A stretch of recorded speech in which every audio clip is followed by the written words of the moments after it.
સાબરકાંઠા જિલ્લામાં આજે 12મા આંતરરાષ્ટ્રીય યોગ દિવસની ભવ્ય ઉજવણી કરવામાં આવી હતી। હિંમતનગરના સ્થિત જિલ્લા પોલીસ કચેરી ખાતે જિલ્લા કક્ષાના યોગ કાર્યક્રમનું આયોજન કરવામાં આવ્યું હતું।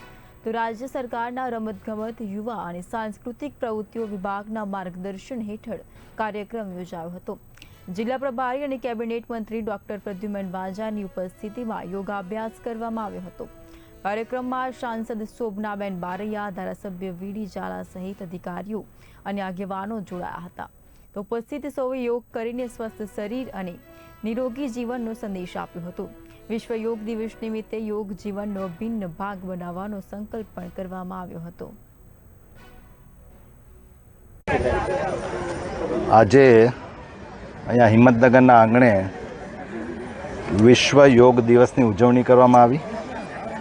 સમગ્ર વિશ્વને ભારતીય સંસ્કૃતિ પરંપરાની અનોખી ભેટ એટલે કે વિશ્વ યોગ દિવસ સંયુક્ત રાષ્ટ્ર સભામાં દેશના વડાપ્રધાન શ્રી નરેન્દ્રભાઈ મોદીના પ્રયાસને લીધે એક પ્રસ્તાવ પસાર કરી અને આજના દિવસને એટલે કે 21મી જૂનને વિશ્વ યોગ દિવસ તરીકે સમગ્ર વિશ્વમાં બધા જ દેશો ઉજવે છે। ત્યારે ઉજવણીના ભાગરૂપે આજે હિંમતનગરમાં પણ સમગ્ર યોગ પ્રેમી જનતાઓ આજે બધા જ સામૂહિક યોગ દિવસની ઉજવણી કરી।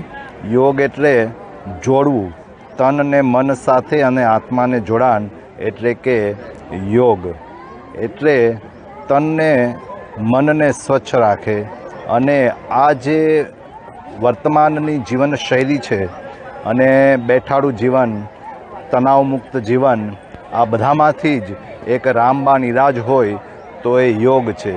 અને યોગને માનનીય વડાપ્રધાન શ્રી મોદી સાહેબે આજે સંદેશ આપ્યો કે માત્ર એક દિવસ પૂરતું સીમિત નહીં રાખી અને સમગ્ર વર્ષ દરમિયાન નિયમિત રોગ થાય અને નિયમિત યોગ થાય અને યોગ ભગાવે રોગ એ સૂત્રને સાકાર કરી અને બધા જ વિકસિત ભારત 2047નું જે સ્વપ્ન છે એટલે વિકસિત ભારત એટલે કેવું ભારત કે માળખાકીય સુવિધાની સાથે સાથે સ્વસ્થ અને તંદુરસ્ત ભારત એટલે કે દેશમાં રહેતા બધા જ નાગરિકો સ્વસ્થ અને તંદુરસ્ત રહે।